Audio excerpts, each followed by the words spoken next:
Hello everyone, कैसे हैं आप सभी लोग। मैं अक्षय शर्मा स्वागत करता हूं आपका आपके अपने चैनल करियर शाला में। तो गाइस, आज हम लोग डिस्कस करने वाले हैं आरआरबी के नोटिफिकेशन को जो अभी अभी 30 जून को आया है। उसी को आज हम लोग डिस्कस करने वाले हैं डिटेल में। ये कुछ हमारे सोशल साइट हैंडल्स है जहां पर आप हमें लाइक, शेयर, सब्सक्राइब और फॉलो भी कर सकते हैं, तो बिल्कुल कीजिएगा भी ज़रूर। तो देखिए, अपनी फर्स्ट स्लाइड को तो एक चीज़ जो आपको याद रखनी है वो यहाँ पर ये है कि भाई जो हम एग्ज़ाम है उसके लिए हम जो एनरोल करा सकते हैं अपने आप को, जो फॉर्म आप भर सकते हैं वो कब तक अप्लाई कर सकते हैं अपने आप के लिए, 21 जुलाई तक। यानी कि आपको याद रखना है कि जितने भी फॉर्म्स आप भरेंगे वो 21 जुलाई तक के लिए आप एप्लीकेबल हैं फॉर्म्स को फिल करने के लिए। साथ ही अगर हम देखें तो 30 जून से ये आपका प्रोसेस शुरू हो गया है, जिसको आप अभी भी कर रहे होंगे और इसे करना भी ज़रूर है, ठीक है। इसके अलावा अगर हम देखें तो ऑफिसर जो है, ऑफिसर स्केल की सारी जॉब है। इसमें अगर हम देखें स्केल 1 है, स्केल 2 है, स्केल 3 है। साथ ही आपको याद रखना है ऑफिस असिस्टेंट भी यहाँ पर निकला हुआ है आईबीपीएस में, जिसमें ओवरऑल जो वैकेंसी बनती है वो लगभग कितनी है, 10,000 से भी ज्यादा। तो गाइज याद रखना है कि आरआरबी में सबसे ज्यादा इंपॉर्टेंट चीजें क्या है जो इस स्लाइड में आपको याद रखनी है कि 21 जुलाई लास्ट डेट होगा फॉर्म अप्लाई करने के लिए। साथ ही आपको याद रखना है स्केल 1, 2, 3 और ऑफिस असिस्टेंट की भी जॉब इसमें निकली हुई है और 30 जून से ये प्रोसेस शुरू हो चुका है। तो बिल्कुल जितने लोगों ने भी फॉर्म नहीं भरा है और तैयारी कर रहे हैं आरआरबी एग्जाम के लिए, बैंक के लिए, आईबीपीएस के लिए, तो प्लीज रिक्वेस्ट है उन सभी से कि फॉर्म जरूर भरें। चलिए बढ़ते हैं अपने नेक्स्ट स्लाइड की ओर, देखते हैं नेक्स्ट स्लाइड में क्या है। अब अगर हम देखें ओवरऑल जो पोस्ट है, जो फॉलोइंग पोस्ट है, उसको हम समझने की कोशिश करते हैं कि क्या क्या पोस्ट निकली हुई है। तो सबसे पहली जो पोस्ट निकली हुई है आपके पास वो है ऑफिस असिस्टेंट के लिए, ठीक है। ऑफिस असिस्टेंट में सबसे पहला है ऑफिसर स्केल 1 के लिए। उसके बाद अगर हम बात करें लॉ ऑफिसर यानी ग्रेड 2 के लिए और ऑफिसर ग्रेड 3 के लिए, ये जॉब्स आपकी ऑलरेडी निकली हुई हैं। साथ ही अगर हम देखें तो मार्केटिंग मैनेजर की भी जॉब निकली हुई है, जिसमें बैंकिंग ऑफिसर स्केल है, उसके लॉ स्केल ग्रेड 2 है और आईटी ऑफिसर ग्रेड 2 है। यहाँ पर निकली हुई है जॉब्स किसके लिए, मार्केटिंग मैनेजर के लिए भी। साथ ही ट्रेजरी मैनेजर भी बताया गया है। ट्रेजरी मैनेजर में अगर हम देखें तो एग्रीकल्चर ऑफिसर होगा जो ग्रेड 2 के लिए रहेगा। उसके बाद चार्टेड अकाउंटेंट है जो कि ग्रेड 2 के लिए है, ये भी आपको याद रखना है। तो मुझे उम्मीद है क्लियर हुआ होगा इतना। तो देखते हैं अपनी नेक्स्ट स्लाइड में और देखते हैं क्या है उसमें। तो यहां पर दिया गया है कुछ एग्जाम से रिलेटेड इंपॉर्टेंट डेट्स जो आपको याद रखनी है। तो जरा समझ लेते हैं क्या क्या इंपॉर्टेंट डेट्स हैं जो आपको पता होना चाहिए। सबसे पहले बताया गया है यहां पर कि एग्जाम की जो डेट है वो कब निकली है आपकी, 30 जून को निकला है। यानी जो नोटिफिकेशन आउट हुआ है, आरआरबी ने जो रिलीज किया है वो 30 जून को रिलीज किया। उसके बाद कहा गया 1 जुलाई आपका 2020 तक आप ये इसे आप शुरू कर सकते हैं। यानी ऑनलाइन मोड में कब आया ये, 1 जुलाई। यानी जो नोटिफिकेशन है वो 30 जून को आ गया, लेकिन 1 जुलाई से इसमें आप ऑनलाइन एप्लीकेबल हैं फॉर्म्स को फिल करने के लिए। साथ ही अगर हम देखें कब तक आप इसे भर सकते हैं, 21 जुलाई तक आप लोग गाइस इसे फिल कर सकते हैं। ये चीज आपको जरूर याद रखनी है, ठीक है। उसके बाद अगर हम देखें प्री का एग्जाम कब होना है, यानी प्री और मेंस 2 एग्जाम्स होते हैं इसमें। तो प्री का जो एग्जाम है वो आपको याद रखना है कि सितंबर और अक्टूबर 2020 में प्री एग्जाम लिया जाएगा।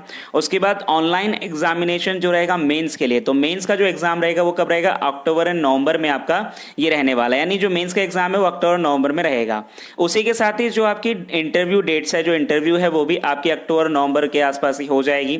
यानी इंटरव्यू भी आपका अक्टूबर से नवंबर के बीच में आपको डेट मिल जाएंगी, वहां पर आपका इंटरव्यू कंडक्ट किया जाएगा। ये चीज आपको याद रखनी है। साथ ही अगर हम बात करें आप लोगों को फिर जो ज्वाइनिंग दी जाएगी या फिर आप लोगों को बताया जाएगा कि कहां पर आपको जाना है, किस क्षेत्र में आपकी जॉब लगी है अगर आप एग्जाम क्लियर करते हैं। तो जनवरी 2021 अगर हम बात करें तो जनवरी 2021 में जिन बच्चों का सिलेक्शन होगा वो सब जनवरी 2021 में अपने अपने ऑफिस में बैठे होंगे और जॉब कर रहे होंगे। तो ये चीज थोड़ा इंपॉर्टेंट डेट्स थी जो आपको याद रखना है। तो मुझे उम्मीद है क्लियर हुआ होगा सभी को। तो इंपॉर्टेंट डेट्स में आपको सिर्फ इतना याद रखना है कि आपका जो लास्ट डेट है 21 जुलाई है, ये चीज आपको याद रखना है। प्री एग्जाम जो होना है वो आपका कब होना है, सितंबर और अक्टूबर में। मेंस का एग्जाम अक्टूबर नवंबर में, जो इंटरव्यू है वो भी अक्टूबर नवंबर में, और जनवरी में आपको अलॉटमेंट हो जाएगा कि भैया आपको कहां जाना है जॉब के लिए। तो ये चीज आपको याद रखनी है। देखते हैं अपनी नेक्स्ट स्लाइड की ओर बढ़ते हैं। नेक्स्ट स्लाइड में क्या बताया गया, टोटल वैकेंसी, यानी वैकेंसी कितनी है, क्या कहां पर वैकेंसी है, वैकेंसी को भी जरा डिटेल में समझें। अब वैकेंसी अगर हम बात करें तो सबसे पहले आपका ऑफिसर स्केल 1 की वैकेंसी आई हुई है जो सबसे ज्यादा, यानी 3,928 वैकेंसी है, आप लोग देख पा रहे होंगे यहाँ पे। उसके बाद ऑफिस असिस्टेंट की जो वैकेंसी है वो उससे भी ज्यादा, यानी 5,328 है, जो आपको याद रखना है। आरआरबी ऑफिसर स्केल 2 की जो वैकेंसी है वो 1,055 है, और आपको याद रखना है जो ऑफिसर स्केल थर्ड है उसकी वैकेंसी 159 दी गई है। यानी ओवरऑल अगर हम वैकेंसी देखें तो 10,470 यानी बम्पर वैकेंसीज हैं गाइस। अच्छे से तैयारी करेंगे तो जरूर आपका सिलेक्शन भी हो जाएगा। तो टोटल वैकेंसी आपको समझ में आ गया होगा कि 10,470 वैकेंसी है। ऑफिसर स्केल 1 की जो वैकेंसी है वो 3,928 है, जबकि ऑफिस असिस्टेंट की आपकी 5,328 यहां पर बताई गई है। तो ये चीज आपको याद रखना है गाइस। बढ़ते हैं आगे, देखते हैं नेक्स्ट स्लाइड की ओर कि क्या क्या चीजें हैं। नेक्स्ट स्लाइड में बताया गया फीस के बारे में, यानी जो एप्लीकेशन फीस है वो कितनी रहेगी, किसके लिए, वो भी आप देख लीजिए। एप्लीकेशन फीस ओवरऑल अगर हम बात करें, चाहे वो स्केल 1 हो, 2 हो, 3 हो या ऑफिस असिस्टेंट की हो, कोई भी हो, उसमें आपको सिर्फ ये याद रखना है कि एसटी और पीडब्ल्यूडी वाले जो कैटेगरी हैं उनके लिए कितनी फीस रखी गई है, 175 रुपए मात्र उनको पे करने हैं। समझ में आ रहा होगा सभी को। उसी के साथ ही जो जनरल और ओबीसी वाले हैं, अदर्स में वही आ गया, जनरल और ओबीसी बचे बस, तो वो जनरल और ओबीसी क्या करेंगे, 850 रुपए वो पे करेंगे। उस एग्जाम फीस जो आपकी रखी गई है वो 850 है जनरल और ओबीसी वालों की, और जो एसटी एससी और उसके बाद पीडब्ल्यूबीडी कैंडिडेट्स हैं उनके लिए वो क्या रहेगा, 175 रुपए रहने वाले हैं। तो ये चीज आपको याद रखनी है गाइस। नेक्स्ट अगर हम देखें, IBPS RRB application fees office assistant के लिए भी सेम सिस्टम है, यानी एससी एसटी पीडब्ल्यूबीडी वाले जो हैं, एग्जिस्ट वाले कैंडिडेट जो हैं, एक्स सर्विसमैन जिनको हम बोलते हैं, तो उनके लिए फीस है केवल 175 रुपए गाइस। और वहीं जनरल और ओबीसी वाले जो अदर में बताए गए हैं वो आपका 850 रुपए पे करने वाले हैं। तो ये चीज आपको याद रखना है कि जो फीस है वो मिनिमम 175 है कि जो स्पेशल कैटेगरीज हैं उनके लिए, और जो जनरल और ओबीसी वाले हैं वो टोटल 850 रुपए पे करने वाले हैं इस एग्जाम के लिए। देखते हैं नेक्स्ट स्लाइड। अब नेक्स्ट स्लाइड में हम लोग डिस्कस करेंगे एलिजिबिलिटी क्राइटेरिया क्या क्या रहेगा, यानी क्या क्या चीजें आपको जरूरी हैं। तो सबसे पहले ग्रेजुएशन तो होनी ही चाहिए, ये तो मस्ट है इसमें। और ग्रेजुएशन आपका क्या है, इस बार एक सिस्टम रखा गया है कि जो ग्रेजुएशन है, अगर आपका रिजल्ट नहीं भी आया है, अभी आपका रिजल्ट आने में देरी है, तो भी आप इस फॉर्म को फिल कर सकते हैं। लेकिन जब डॉक्यूमेंटेशन होगा उस समय आपके पास आपका रिजल्ट होना चाहिए, ये 100% श्योरिटी। यानी अगर आपका रिजल्ट अभी नहीं आया गाइस तो फॉर्म फिल कर दीजिए, लेकिन जब डॉक्यूमेंटेशन के लिए आपको बोला जाएगा, डॉक्यूमेंटेशन के लिए आपको बुलाया जाएगा, तो उस समय आपके पास आपका अपना रिजल्ट होना ही चाहिए। तो ये चीज आपको याद रखनी है, ये इंपॉर्टेंट चीजें हैं जो दिमाग में रखिएगा आप लोग। इसके बाद अगर हम देखें एज क्या है, एज आपको याद रखना है 18 से लेके 28 ईयर्स, यानी कि 18 साल से 28 साल के व्यक्ति इस फॉर्म को फिल कर सकते हैं आसानी से।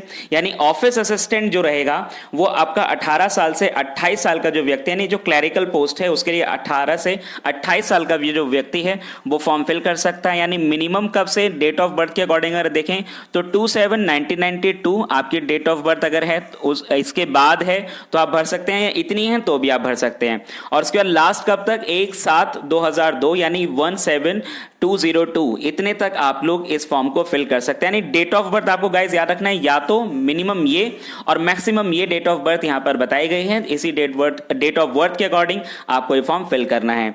बैचलर डिग्री होनी चाहिए, हमने पढ़ ही चुके हैं, ठीक है। साथ ही लैंग्वेज प्रोफिशिएंसी होनी चाहिए, अपनी जो लैंग्वेज है, लोकल लैंग्वेज है, उस पर कमांड होनी चाहिए। साथ ही वर्किंग नॉलेज कंप्यूटर, यानी बेसिक नॉलेज कंप्यूटर की होनी मस्ट है, ये भी चीज आपको याद रखनी है। चलिए बढ़ते हैं अपने नेक्स्ट स्लाइड की ओर, देखते हैं और क्या क्या जानकारी है इसमें। अब देखें नेक्स्ट आपका यहां पर बताया गया है आरआरबी ऑफिसर स्केल 1 की असिस्टेंट मैनेजर की जो एलिजिबिलिटी क्राइटेरिया, पहले जो वाला जो क्राइटेरिया था, यानी जो पहले हमने देखा वो ऑफिस असिस्टेंट के लिए था, लेकिन अब जो है वो असिस्टेंट मैनेजर के लिए है। तो अब यहां पर थोड़ा ध्यान से समझते हैं, यानी पीओ वाला जो क्राइटेरिया है वो यहां पर आ गया है। तो क्लैरिकल के लिए हमने पढ़ा था कि आपका 18 से 28 साल की उम्र है, जबकि पीओ के लिए 18 से लेकर कब तक है, 30 साल तक की उम्र को निर्धारित किया गया है। यानी अगर आप 18 साल के अभी हैं और 18 साल से 30 साल की उम्र के बीच में या उम्र तक आप इसे भर सकते हैं, इस फॉर्म को फिल कर सकते हैं, ये आपको याद रखना है। अब यहां पर जो मिनिमम डेट ऑफ बर्थ दी गई है वो दी गई है 3/7/1990, यानी कि जो मिनिमम डेट ऑफ बर्थ है वो 3/7/1990 है और मैक्सिमम कितनी है यहाँ पे 36/2002, यानी ये मैक्सिमम है। तो ये चीज आपको याद रखनी है कि अगर आपकी डेट ऑफ बर्थ इससे इसके मिनिमम इतनी और मैक्सिमम इतनी होनी चाहिए, इस बीच अगर आपकी डेट ऑफ बर्थ है तो बिल्कुल ये फॉर्म आपके लिए है और आप इस फॉर्म को फिल कर सकते हैं। साथ ही अगर हम देखें तो बैचलर डिग्री यहां पर चाहिए। बैचलर डिग्री के अलावा बैचलर डिग्री किसी भी उससे, यानी रिकॉग्नाइज कॉलेज से रिकॉग्नाइज डिग्री आपके पास होनी चाहिए बैचलर, तो आप इस फॉर्म को फिल कर सकते हैं। और बेसिक नॉलेज ऑफ कंप्यूटर होना चाहिए, लोकल लैंग्वेज का अच्छे तरीके से नॉलेज होनी चाहिए। ये दो चीजें हैं जो लगभग सेम है दोनों के लिए, यानी क्लरिकल है चाहे पीओ है, यानी क्लर्क है चाहे पीओ है, आपको आपको बेसिक कंप्यूटर की नॉलेज तो होनी ही चाहिए, ये चीज आपको याद रखना है। चलिए बढ़ते हैं अपनी नेक्स्ट स्लाइड की ओर, देखते हैं कुछ और इंपॉर्टेंट चीजें। अब एग्जाम पैटर्न की बात करें तो बहुत इंपॉर्टेंट है एग्जाम पैटर्न। एग्जाम पैटर्न क्या कहा गया, लिखा गया है कि द ऑनलाइन एग्जाम, यहाँ पे आप देख रहे होगे लिखा हुआ है the online exam pattern for regional rural bank requirement for the officer scale 1 2 3 office in given below notification, यानी इसमें दिया गया है। अब अगर हम देखें यहाँ पर तो ये चीज आपको याद रखनी है कि 2 ऑनलाइन एग्जाम होंगे, यानी 2 ऑनलाइन एग्जाम्स लिए जाएंगे। कौन कौन से, स्केल 1 के लिए आपका लेगा ऑफिस असिस्टेंट पोस्ट के लिए आपके 2 एग्जाम लिए जाएंगे, ये चीज आपको याद रखना है, ठीक है। उसके बाद यहां पर बताया गया है कि फॉर द पोस्ट ऑफ, यानी बताया गया for the post of officer scale 2 और 3, यानी स्केल 2 और 3 के लिए जो एग्जाम है वो केवल single exam, single online exam रहेगा, ये भी आपको बताया गया है। तो ये चीज आपको याद रखना है कि स्केल 1 आपका और इस ऑफिस असिस्टेंट के लिए जो है उनके लिए 2 एग्जाम हैं, और स्केल 2 और स्केल 3 वाले लोगों के लिए केवल सिंगल एग्जाम रहेगा, वो भी ऑनलाइन पैटर्न में। अब अगर हम देखें यहाँ पे क्या क्या रहेगा प्री के लिए, यानी स्केल 1 में प्री के एग्जाम में क्या क्या चीजें आती हैं, तो प्री में आपको याद रखना है केवल मैथ और आपका रीजनिंग रहेगा आपके साथ, यानी मैथ कितने मार्क्स का क्वेश्चन रहेंगे, 40 मार्क्स के 40 क्वेश्चन रहेंगे, और मैथ के भी 40 मार्क्स के 40 क्वेश्चन रहेंगे, यानी टोटल क्वेश्चन कितने रहेंगे 80 रहेंगे गाइज, ये आपको याद रखना है, दिमाग में रखना है। और साथ ही जो आपको टाइम मिलेगा वो कितना मिलेगा, 45 मिनट्स आपको मिलेंगे इस एग्जाम को क्रैक करने के लिए।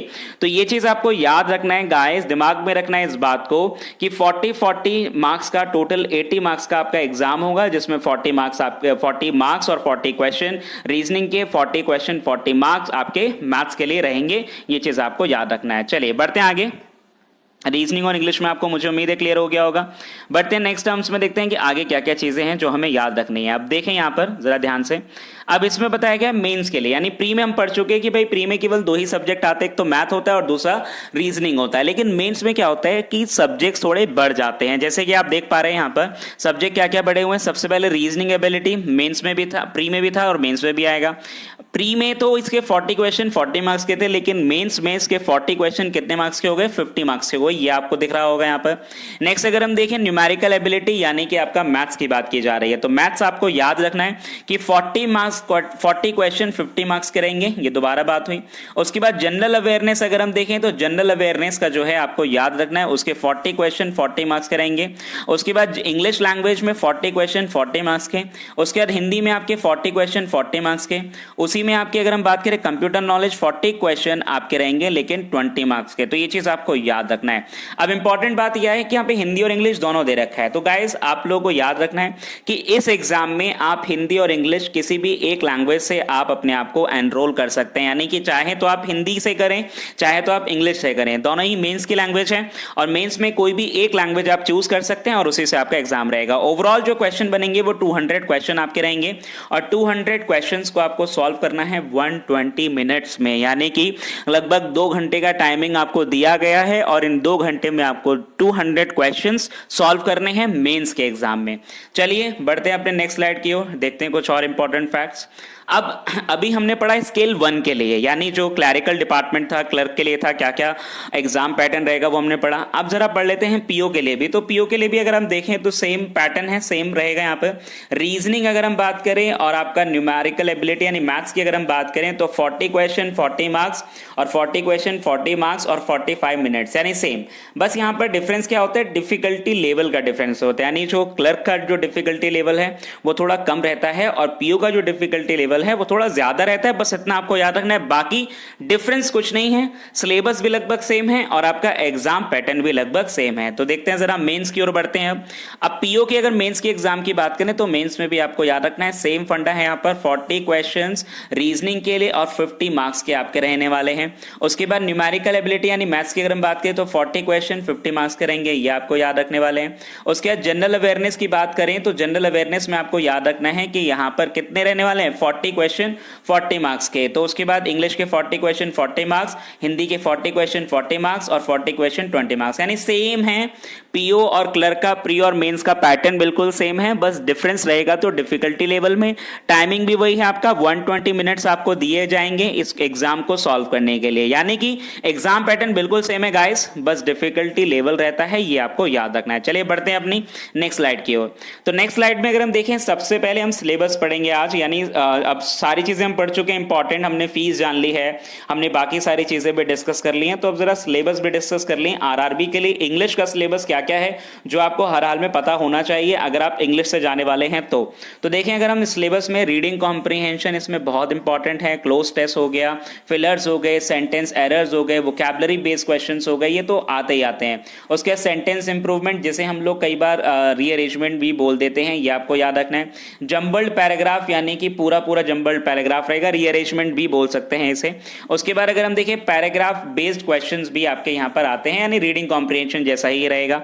तो गाइस ओवरऑल अगर हम बात करें तो ये सारा का सारा किसका है, इंग्लिश का सिलेबस है बैंकिंग में आरआरबी के लिए।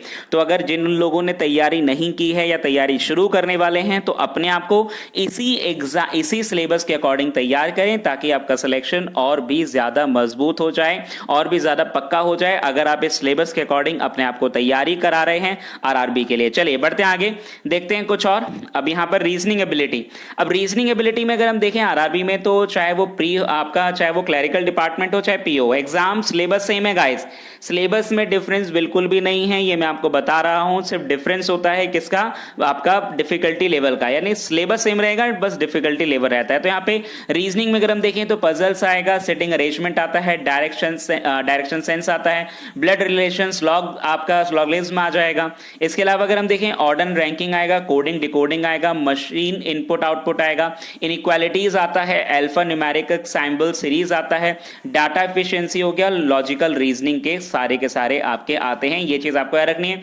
तो ओवरऑल ये रीजनिंग का सिलेबस है जो आपको पता होना चाहिए आरआरबी के लिए, और इसी के अकॉर्डिंग आपको तैयार भी करना है खुद को। तो चलिए बढ़ते हैं नेक्स्ट स्लाइड की ओर। नेक्स्ट स्लाइड देखें, क्वांटिटेटिव एप्टीट्यूड यानी मैथ्स की अगर हम बात करें तो मैथ्स में थोड़ा सिलेबस थोड़ा हैवी होता है, ये आपको याद रखना है। सबसे पहले डाटा इंटरप्रेशन है, यानी bar graph, line chart, tabular, caselet, radar, web, pie chart, ये सब आपको पता ही है, तो ये सब आपको तैयारी करना है। इनइक्वालिटीज पढ़नी है, क्वाड्रेटिक इक्वेशन जिनको हम बोलते हैं, इसी के साथ ही number series, approximation and simplification, data efficiency, और उसके बाद मिसलेनियस अर्थमेटिक प्रॉब्लम्स, यानी अर्थमेटिक जितना भी है, चाहे वो एचसीएफ है, चाहे वो एलसीएम है, प्रॉफिट एंड लॉस है, एसआई एंड सीआई है, problem on ages, work and time, speed, distance, उसके probability, mensuration, permutation, combination, average, ratio, proportion आपका दिया गया है, पार्टनरशिप, प्रॉब्लम, बोर्ड्स, स्ट्रीम, और ये सारे के सारा सिलेबस है, trains, mixture, alligation, pipes and cisterns. तो ये चीज आपको याद रखने गाइस, ये है मैथ्स का सिलेबस जो आपको याद रखना है और इसी के अकॉर्डिंग आपको तैयारी करनी है। यानी क्वांटिटेटिव एप्टीट्यूड की अगर आप तैयारी कर रहे हैं तो इसी सिलेबस के अकॉर्डिंग तैयारी कीजिए, ताकि आपका सिलेक्शन हो जाए एकदम श्योर। तो चलिए बढ़ते हैं आगे, नेक्स्ट देखते हैं स्लाइड अपनी। नेक्स्ट अगर हम देखें जनरल अवेयरनेस, जनरल अवेयरनेस में आपको याद रखना है गाइस, क्योंकि हमारे पास 40 क्वेश्चन इसमें भी आने वाले हैं, तो इंपॉर्टेंट ये भी है, और कोशिश कीजिएगा कि प्री से ही तैयारी शुरू कर दें, प्री से ही तैयारी शुरू करें। तो बैंकिंग एंड इंश्योरेंस अवेयरनेस आपको याद रखना है, फाइनेंशियल अवेयरनेस आ रहा है, गवर्नमेंट स्कीम एंड पॉलिसीज आएंगी, करंट अफेयर्स आपका रहेगा, और स्टैटिक अवेयरनेस जो आजकल का चल रहा है वो चीज आपको याद रखनी है। यानी ओवरऑल अगर हम देखें जनरल अवेयरनेस का आपका सिलेबस है ये, और जनरल अवेयरनेस बहुत ज्यादा इंपॉर्टेंट है, साथ साथ तैयारी करें। ऐसा नहीं सोचना है कि प्री निकल जाएगा तो हम जनरल अवेयरनेस की तैयारी करें, प्री से ही जनरल अवेयरनेस थोड़ा थोड़ा पढ़ना शुरू करें, ताकि मेंस में आपको दिक्कत ना हो। तो चलिए बढ़ते हैं आगे, देखते हैं नेक्स्ट स्लाइड में देखते हैं क्या दिया गया। अब यहां पर है कंप्यूटर नॉलेज, क्योंकि कंप्यूटर के बारे में नॉलेज होनी चाहिए, हमेशा से बताया जा रहा है, तो कंप्यूटर से रिलेटेड कुछ टॉपिक भी आपको अच्छे से जानकारी उनकी भी होनी ही चाहिए, जैसे history and generation of computers, ये आपको पता होना चाहिए।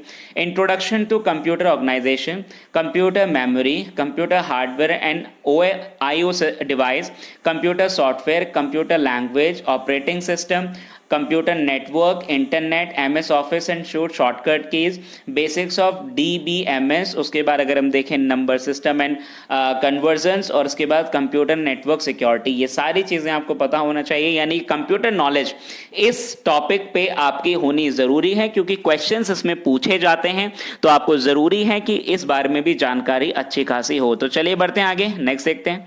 नेक्स्ट अगर हम देखें तो आपको सैलरी भी पता होनी चाहिए, क्योंकि हम तैयारी कर रहे हैं भैया जॉब लगेगी तो सैलरी क्या रहने वाली है। तो सैलरी भी इंपॉर्टेंट है, एक इंपॉर्टेंट पार्ट है, उसको भी जरा डिस्कस कर लेते हैं कि सैलरी क्या रहने वाली है।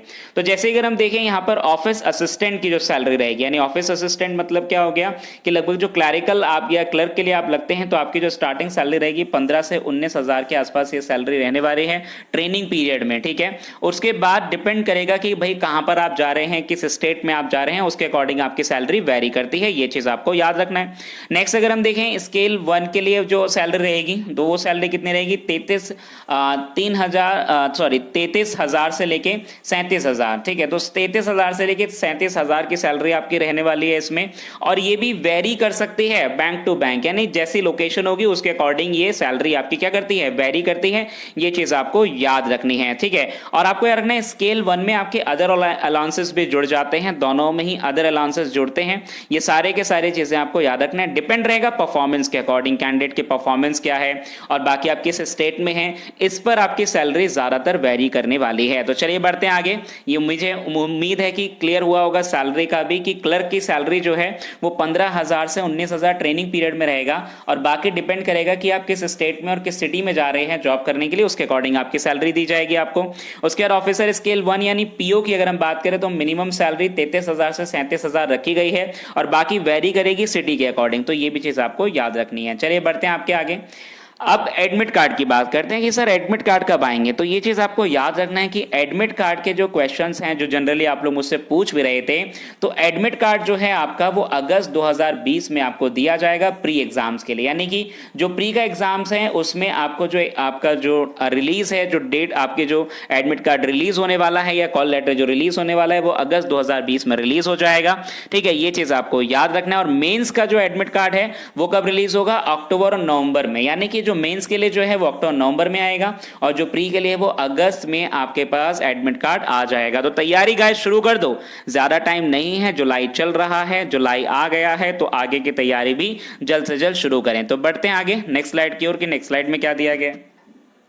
अब नेक्स्ट स्लाइड में कट ऑफ दी गई है, यानी जो पिछले साल 2019 में जो आपका क्लैरिकल क्लर्क के लिए जो कट ऑफ गई थी स्टेट वाइज, ये यानी स्टेट वाइज दे रखी है।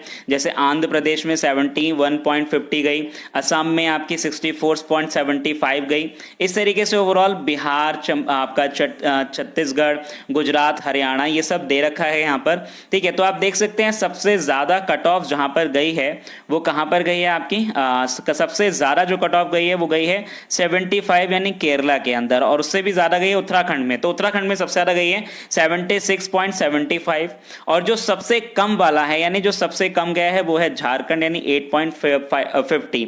तो ये चीज आपको याद रखना है, मिनिमम जो रहा है वो झारखंड में रहा है और मैक्सिमम जो गया है वो उत्तराखंड में गया है, तो ये चीज आपको याद रखनी है। इसी के अलावा देखें मेंस की कट ऑफ, तो मेंस की कट ऑफ में आप देख सकते हैं यहाँ पर मेंस की कट ऑफ में बताया गया है भैया कि आंध्र प्रदेश में कितनी रहा और बाकी सब में कितना रहा, तो ये चीज आपको याद रखनी है।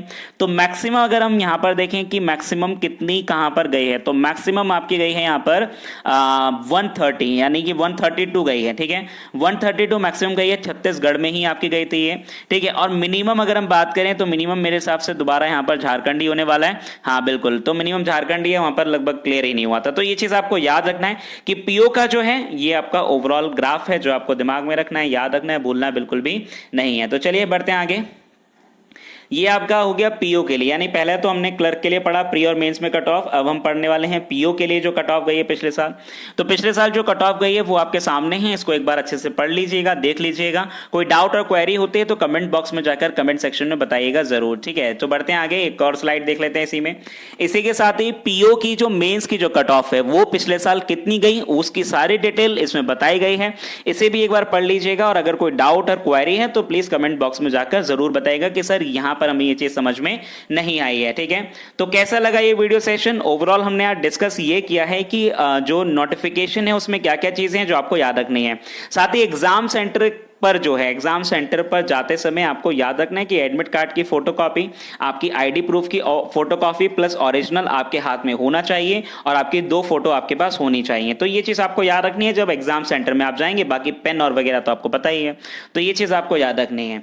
तो बिल्कुल वीडियो अगर पसंद आई हो तो बिल्कुल लाइक शेयर एंड सब्सक्राइब जरूर करें, ठीक है, और जुड़े रहें हमारे साथ आगे इसी तरीके की इंटरेस्टिंग वीडियो के लिए। मिलते हैं आपसे नेक्स्ट वीडियो सेशन में। Thanks to all, thanks to everyone.